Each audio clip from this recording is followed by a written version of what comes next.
শুভ নববর্ষ সবাইকে। তো আজকে আমি রেডি হওয়ার পর তোমাদেরকে দেখালাম। তো রেডি হওয়ার পর আমি চলে গেছিলাম আমাদের এখানে গোষ্ঠ মেলায়। তো দেখতেই পাচ্ছ কত বড় করে মেলাটা হচ্ছে। আর এটা হচ্ছে আমাদের শ্যামরা, মানে এই ঠাকুর গেলে তবে মন্দিরে পুজো শুরু হবে, তার আগে সব ঠাকুরই চলে আসবে। আর বোম ফাটছে দেখো এখানটায়, মানে সেই লেভেলের আওয়াজ। তো আমাদের গোষ্ঠ মেলা প্রচণ্ড বড় করেই হয়। আর এটা হচ্ছে আমি প্রণাম করে নেওয়ার পর আবার হচ্ছে বাজি পোড়ানো হচ্ছিল।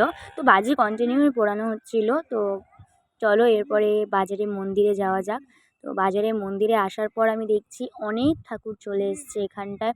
আর তোমরা ভিড়টা জাস্ট দেখো, প্রচণ্ড ভিড় হয় এবছর, তবু একটু কম ছিল, মানে আমরা যখন গেছিলাম তখন তবু একটু কম ছিল। তো রাত হলে আরও বাড়ে ভিড়। আর এই হচ্ছে আমাদের বাজারের মন্দির, আর অনেক ঠাকুর হচ্ছে চলে এসছে তাড়াতাড়ি। তো আমাদের ঠাকুর গেলে তবে পুজো শুরু হবে, তোমাদেরকে আগেই বলেছি। তো আমরা হেঁটে একটা পিসির বাড়ির দিকে যাচ্ছিলাম, তখন হচ্ছে এই ঠাকুরটা ঢুকছে।